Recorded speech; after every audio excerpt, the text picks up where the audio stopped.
Good morning guys. Ayan, mayroon tayo ditong helmet na lumang-luma na, tapos yung kanyang salamin ay ano na, smoky na siya dahil dami ng gasgas. Tapos ayan, mahirap na makita pag yung madilim na. So halos di ko na ginagamit ito, lagi nakataas.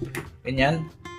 So pangit naman pag matuloy ng takbo natin, masakit sa mata. So nakakita ako ng post online.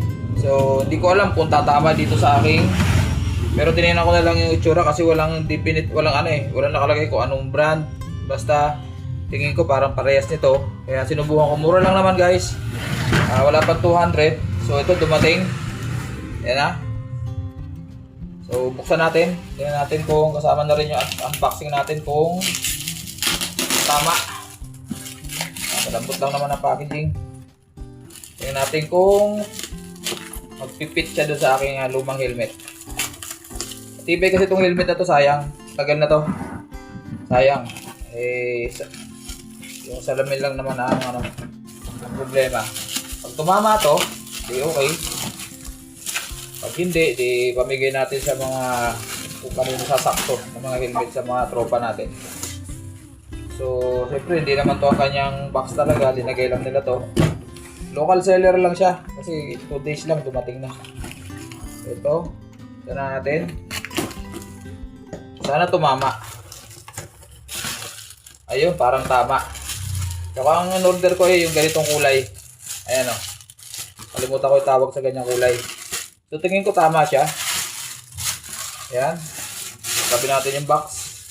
Kasi kung mapapansin nyo, ayan o. Parang parehas, di ba? So, matte black yung aking helmet.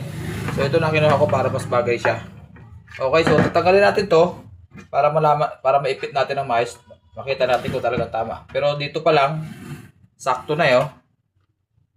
Yan. So, meron naman siyang protection pa.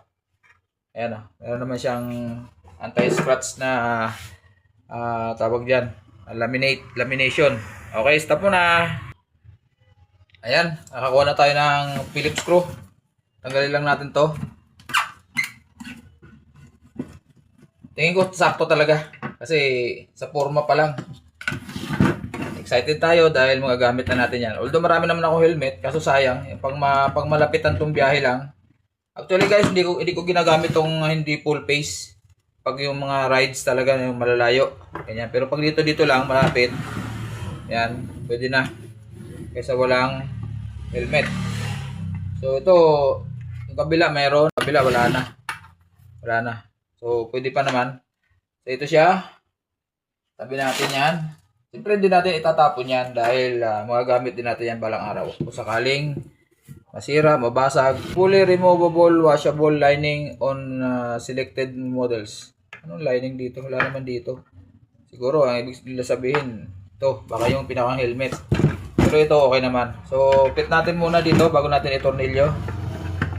Ayun. Sakto guys, oh. Yan, oh. Pogi bigla ng helmet ko. So, siyempre ilagay natin to. Dito natin sa kabila ilagay. Yan, dyan yan eh. Ito. Tapos, tornilyo natin. Yan. Okay, sayang wala na yung kabila. Pero okay naman, nahigpit na naman siya. At makapit naman. So, pag may short ride tayo, mga dito lang, magagamit na natin. Ay, pumasok Pakal yata Yun, yung kanal. Kaya naman pala eh. Sakto lang pala guys. Ayan. Sakto lang pala. Yun. Tapos, sa kabila syempre. So, wala na tong guide. Wala nang guide. Baba na lang natin. Sa sentro na lang din natin. Kabutas. Yan.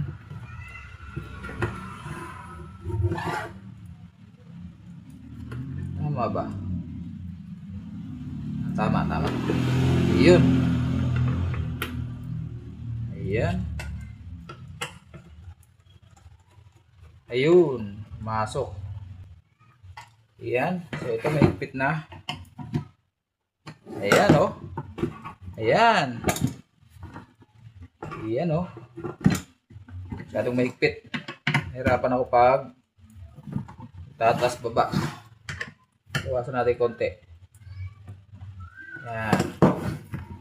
Iyon. Ayan. Sakto-sakto guys. Ayan oh. Fit siya. Ayan oh. Ayan. Siyempre tatanggalin natin to. Itong pinakang ano niya. Scratch protection. Ayan. So ang ganda. Ayan guys oh. Pogi. Diba? So medyo maliwanag na sa mata. Ayan. Dark siya. Dark ang kinuha ko. Ayan. Tika. Ayan natin. Ayan. Okay. Buha ko nga ipit. Liwanag din. Maganda siya para pag maaraw, hindi tayo nasisilaw. Yan. At saka sa gabi, tingin ko okay naman siya kasi hindi naman siya ganun ka dark. Dark lang tingnan din sa labas pero pag suot mo na, maliwanag siya. Ayun ang ating visor lens. Ayan. So ayan. Mula dito, nice, ano na siya, foggy na siya. Halos wala na akong makita, lalo pag medyo madilim-dilim na. Delikado sa biyahe, kahit na pang malapit lang. Mas maganda yung clear ang ating vision, di ba? So, sa halagang 186 lang to guys. Kaya lang, walang nakalagay na pag-order kayo, wala nakalagay na specific na kung anong model, kung anong brand ng helmet. Titingnan na lang natin yung forma. Kasi maraming klase ito eh. Merong diretso lang yung ito, di ba medyo paano rito. Yung iba pa diretso, tsaka yung lapad. Tinignan ko maigi sa picture. At baka sakali na lang, total 186 lang naman. Di ba? Ito lang tinundan ko. Ito yung forma nito. Tsaka yung haba nito parang parehas. Sabi ko parang parehas ha. Sinubukan ko lang. So ayan naman at naging successful yung ating pag-order. At meron na tayong magagamit na helmet na may magandang visor lens. Ayan. Okay.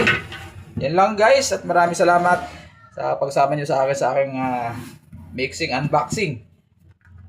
Ang aking bagong lens visor. Okay. Ang pogi ko nito. Joke lang. Alright. Maraming salamat guys. Batski TV. Bye-bye.